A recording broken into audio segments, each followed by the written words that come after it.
Good morning class 8 बच्चों। हम लोग लेसन पढ़ रहे थे भारत में अंग्रेजी राज की स्थापना। ये किस प्रकार से अंग्रेज आके हमारे देश में बसते चले गए और धीरे धीरे उन्होंने अपने राज्य को फैलाने के लिए क्या क्या किया। हम लोग यहाँ पढ़ चुके थे, आइए आगे पढ़ते हैं कि राजा कंपनी की सैनिक सहायता के बदले उसे बहुत से धन भेंट में दे देते थे। राजा क्या करते थे, जब यूरोपीय सेना उनकी सहायता करती थी या अंग्रेज उनकी सहायता करते थे, उसके बदले राजा उनको क्या देते थे, बहुत भेंट देते थे। भेंट मतलब गिफ्ट, पुरस्कार ये देते थे। यह धन कंपनी के उसके राज्य का एक एक बड़ा इलाका भी भेंट में देते। क्या कंपनी क्या करती थी, यह धन कंपनी के व्यापार के काम आता था। जो कंपनी व्यापार करती थी जिसमें क्या था, यही जो पैसा या भेंट या हीरे जवाहरात मिलते थे वो उसके काम आता था। कई बार कंपनी राजा से उसके राज्य का एक बड़ा इलाका भी भेंट में ले लेती थी। कि मतलब उसमें कहता थी कि हम अपने सैनिक आपकी सहायता के लिए दे रहे हैं, लेकिन इसके बदले मुझे ये शहर या ये राज्य चाहिए।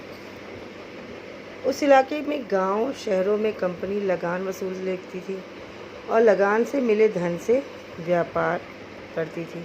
इस तरह मिले धन से कंपनी अपने सेना का खर्चा भी चलाने लगी थी। क्या करने लगी थी कि जब धीरे धीरे लगान वसूलने लगी, लगान वसूल के जो धन प्राप्त होता था उससे वो क्या करती थी, जिसने अपनी सेना यहाँ पे रखी थी, बढ़ाती चली गई थी, उसका वो खर्च करने लगी थी, उस पर अपना खर्चा उठाने लगी थी कि उसके खाने पीने की व्यवस्था, उसके बंदूक आर्थ उसकी व्यवस्था, उसके रहने की व्यवस्था, ये सब करने लगी थी। भारत में ज़मीन लेकर इन कंपनियों ने अपनी अपनी कोठियों की किलेबंदी भी और भारत में एक दूसरे से कई युद्ध लड़े। अब जब भारत में ज़मीन लेकर इन कंपनी ने अपनी लड़ाई कर रही थी, उन्होंने क्या था, कुछ किलों पे कब्जा कर लिया था, कुछ किलों पे कब्जा कर लिया था, कुछ कोठियों पे कब्जा कर लिया था और यहाँ पे क्या कर लिया था, अपना शासन स्थापित कर दिया था। और जो राजा थे भारत में एक दूसरे से कई युद्ध वो लड़ते रह गए। इनके द्वारा दक्षिण भारत के कर्नाटक क्षेत्र में 1746 ईस्वी से 1763 ईस्वी के बीच क्या हुआ, 3 युद्ध लड़े गए, जिसे हम क्या कहते हैं, कर्नाटक युद्ध कहा जाता है। तो ये कंपनियों के द्वारा भारत में 3 तरह के युद्ध लड़े गए। हाँ, तो अंत में क्या हुआ कि जब 1763 से 46 से 63 ईस्वी तक जो युद्ध लड़े गए उन्हें कर्नाटक युद्ध कहा गया। अंत में जो थे फ्रांसीसी अंग्रेज़ों से परास्त हो गए और सिर्फ व्यापारिक कार्यों तक सीमित रहे। धीरे धीरे जो फ्रांसीसी सेना थी या और जो कंपनियां थी वो आपस में युद्ध करती रही। इस युद्ध के दौरान क्या हुआ कि धीरे धीरे जो फ्रांसीसी थे वो क्या हो गए, युद्ध में हार गए। और हारने के दौरान क्या हुआ कि वो सिर्फ सेना से उनका मतलब ख़त्म हो गया, धीरे धीरे खाली क्या करने लगे, व्यापार करने लगे। अब राजाओं और नवाबों को अंग्रेज़ों से खतरा।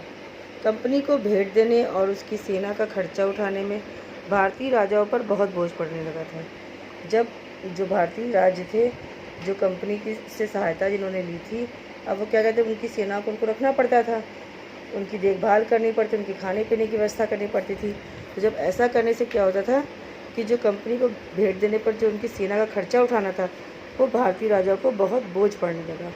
इतनी बड़ी बड़ी सेना, उसका खाना पीना, रहना, उनके घोड़ों के खाने पीने की व्यवस्था। तो इस तरीके से जो राजा और नवाब क्या थे, उनके चंगुल में फंसते चले गए, धीरे धीरे उनके दबाव में होते चले गए। राजा व नवाब व्यापार के खिलाफ नहीं थे, परंतु वे अपने राज्य में किसी और की सैनिक ताकत को नहीं देख सकते थे। वो ये तो कहते थे कि आप हमसे व्यापार कर लीजिए, और नवाब जो थे वो कहते उनसे व्यापार के खिलाफ तो नहीं थे, लेकिन वो क्या चाहते थे, जो उनकी सैनिक ताकत वो बढ़ना देना नहीं चाहते थे। तो धीरे धीरे क्या था, कंपनी क्या कर रही थी, आज कुछ सैनिक बुलाए, आज कुछ सैनिक बुलाए, धीरे धीरे वो अपनी सैनिक शक्ति बढ़ा रही थी। लेकिन राजा क्या चाहते थे कि वो व्यापार तो करे लेकिन वो अपनी सैनिक शक्ति ना बढ़ाएं। तो उन्होंने कंपनी की सैनिक ताकत पर रोक लगाने की कोशिश की। इसके लिए राजा और जो नवाब क्या थे, उन्होंने क्या सोचा कि धीरे धीरे इनकी सैनिक शक्ति पर क्या करें, हम लगाम लगा सके, रोक लगा सके। अस्त्र शस्त्र सैनिक बल व किलेबंदी के सहारे होने वाला व्यापार कोई साधारण व्यापार नहीं रहा। अब जो व्यापार था अस्त्र शस्त्र के बदले, तो सैनिक बल के बदले, तो वो क्या था, क्या साधारण व्यापार नहीं रहा। भारत के राजाओं और नवाबों को यह बात बड़ी खतरनाक लगी कि उनके राज्य में किसी दूसरे देश के लोग आकर सेनाएं रखें, युद्ध लड़ें और किले बनाएं और अपनी सैन्य शक्ति की धाक जमाएं। तो जो राजा जिन्होंने उनसे सहायता नहीं ली थी, वो जो राजा थे जिन्होंने सहायता नहीं ली थी, वो क्या चाहते थे कि जो दूसरे देश के लोग हैं वो हमारे यहाँ पे आके अपनी सेनाएं ना रखें, ना ही युद्ध लड़ें, ना ही किले बनाएं और ना ही सैन्य शक्ति को बढ़ाएं। लेकिन कुछ राजा जो थे जो उनसे सहायता लेने थे, सभी राजा और नवाब तो सैनिकों अंग्रेज़ों से सहायता लेते नहीं थे, लेकिन कुछ राजा जो नवाब थे वो सैनिकों से सहायता लेते थे। तो उन सैनिकों की सहायता के बदले उन्हें अपना राज्य देना पड़ता था, उनका सारा खर्चा उठाना पड़ता था। लेकिन कुछ नवाब क्या चाहते थे कि वो भले हमसे व्यापार कर लें अंग्रेज आकर, लेकिन वो ना ही किले बनाएं, ना ही अपनी सैन्य शक्ति को बढ़ाएं और ना ही अपनी धाक जमाएं। वे कंपनी की दूसरी बातों से भी परेशान रहते थे। वो क्या थे? वो दूसरी बातों से भी परेशान रहते थे। अब है ब्रिटिश ईस्ट इंडिया कंपनी का भारत के राजाओं के राज से फ़ायदा उठाना। तो ब्रिटिश ईस्ट इंडिया कंपनी थी, भारत के राजाओं से क्या फ़ायदा उठाती थी, आइए देखते हैं। पहला फ़ायदा, कंपनी के कर्मचारी अपना निजी व्यापार भी कर रहे थे। वे अपने माल को कंपनी का माल बताते थे और कर नहीं चुकाते थे। अब जो कंपनी के कर्मचारी थे वो अपना उसके चक्कर में सेल्फ व्यापारी करते। जैसे मान लीजिए कंपनी ने हमको 20 कपड़े दिए बेचने के लिए, तो वो 20 कपड़े हमने कंपनी के बेचे, 5 कपड़े अपने बेचे और ये कह के ये कंपनी का ही माल है। इससे वो क्या करते थे? अपना पर्सनल फ़ायदा कमाते थे। इस तरह कंपनी तो धनवान हो ही रही थी, उनके कर्मचारी भी और अफसर भी क्या थे? अच्छी तरह धनवान हो रहे थे, निजी रूप से माला माल होकर भारत से लौटते थे। वो जो कर्मचारी थी, जो एजेंट थे, जो माल सप्लाई करते थे, माल बेचते थे, खरीदते थे और जाके अपने इसमें बेचते थे, धीरे धीरे क्या हो रहे थे? वो भारत से माला माल होकर भारत से लौटते थे। दूसरा फ़ायदा क्या कंपनी ने कमाया कि कई भारतीय व्यापारी व जो सेठ थे, जो कंपनी के व्यवहार से मदद करते थे, वे भी अपने माल को कंपनी का माल बताकर ट्रेन देने से बच जाते थे। क्या चीज़? जो कई भारतीय व्यापारी सेठ थे, जो अंग्रेजों से मिले हुए थे या जो अपने फ़ायदे में रहते थे, वो भी क्या करते थे? कंपनी के व्यापार से मदद करते थे। कंपनी के व्यापार में क्या करते थे? मदद करते, उनकी हेल्प करते थे और वे भी अपने माल को कंपनी का माल बताकर और कर देने से बच जाते थे। क्या कहते थे? जो नवाब थे या जो भारतीय व्यापारी थे, वो क्या कंपनी से मिल जाते थे और उनका जो माल था, अपना माल था, उन्हीं के माल में बता के तो वो क्या करते थे? कंपनी को कर देने से बच जाते थे। अब जिन राजाओं ने कंपनी की सेना रखी थी, अब कंपनी क्या करती थी? अपना व्यापार जो था करती थी, तो उससे नवाबों को बताकर उनसे कर देने से बच जाती थी। तो जो और भी भारतीय व्यापारी सेठ थे, जो कंपनी के साथ मिले हुए थे, वो भी क्या करते थे कि ये माल भी मेरा ही है, तो और नवाब राजा से बता देते कि ये माल मेरा है, मेरा नहीं मतलब कंपनी का है, ये माल मेरा नहीं मतलब कंपनी का है, तो उनको भी कर देने से बच जाते थे। क्यों? क्योंकि कंपनी के माल पे तो कर लगता नहीं था, क्योंकि उन्होंने उनको सहायता दे रखी थी। फिर तीसरा था, कंपनी की आड़ में राजाओं में लूट खसोट धोखाधड़ी मची हुई थी।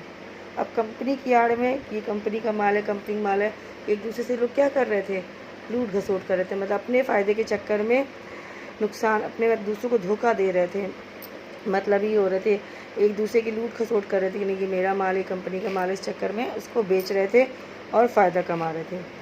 कंपनी कारीगरों से जोर जबरदस्ती और बहुत कम कीमत पर माल खरीदने की कोशिश करती। कंपनी क्या करती थी?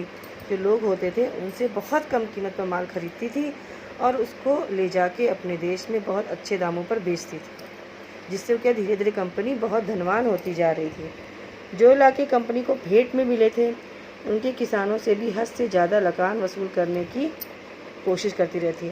अब जो राजाओं और नवाबों ने कंपनी को जो राज्य थे, जो इलाके थे, भेंट में दिए थे, गिफ्ट में दिए थे, अब उसमें तो जो किसान खेती करते थे उनसे भी क्या करती थी? वो अधिक से अधिक कर लेने की कोशिश करती थी या लगान लेने की कोशिश करती थी, जिससे वो क्या सके, उनका फ़ायदा हो सके। जब राजा इन बातों का विरोध करते थे तो अंग्रेज उनसे लड़ पड़ते थे और उस राजा को हटाकर वे ऐसे किसी राजा को बनाते थे जो उनके व्यापार के तरीक़ों पर रोक न लगाए।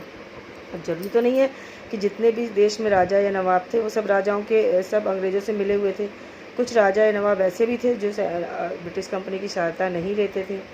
कुछ राजा नवाब क्या थे कि वो चाहते थे कि हम ब्रिटिश सेना की हेल्प ना करें। तो जब उसकी है ना कंपनी का, तो वो उसका विरोध करते थे कि तुम किसानों से लगान क्यों ले रहे हो, तुम इतना कर क्यों वसूल हो, तुम जबरदस्ती व्यापार क्यों कर रहे हो। तो वो क्या करते थे कि बात कंपनी को पसंद नहीं आती थी, ब्रिटिश ईस्ट इंडिया कंपनी को। तो वो क्या सोचती थी कि हम इन राजाओं को हटाकर ऐसे राजाओं का निर्माण करें या ऐसे राजाओं को उनके पद पर रखें जो हमारा साथ दें। तो वो क्या करते थे, ब्रिटिश ईस्ट इंडिया कंपनी उन राजाओं से युद्ध लड़ती थी, चूँकि सैन्य शक्ति इनकी बहुत अच्छी थी, ब्रिटिश ईस्ट इंडिया कंपनी की ताकत उनकी बहुत अच्छी थी। तो जो उधर के राजा और नवाब थे वो युद्ध में हार जाते थे। जब युद्ध में हार जाते थे, उन राजाओं को हटाकर जो ब्रिटिश ईस्ट इंडिया कंपनी थी वो ऐसे सैनिकों को रख देती, ऐसे राजाओं को रख देती थी जो उनके हक में काम करें या जो उनकी बात को माने, जिससे कि वो उनके व्यापार पर और उनके काम करने के तरीक़ों पे जो राजा हैं वो रोक ना लगा सकें। तो बच्चों, इस तरीके से व्यापार ने, ब्रिटिश ईस्ट इंडिया कंपनी ने भारत के राजाओं से राज्य में बहुत से फ़ायदे उठाए और धीरे धीरे भारत को अपने जाल में फंसाते चले गए। तो बच्चों, आज बस इतना ही, जितना मैंने पढ़ाया है इसको बहुत ध्यान से पढ़िएगा। और ये जो है ब्रिटिश ईस्ट इंडिया कंपनी का भारत के राजाओं के राज से फ़ायदा उठाना, इसको आप रोज़ का रोज़ लर्न करते जाइएगा। इसको आप याद कर लेंगे, जिससे कि आपको पेपर करने में आसानी होगी। इसको अच्छी तरह से लर्न कर लीजिएगा। थैंक यू बच्चों।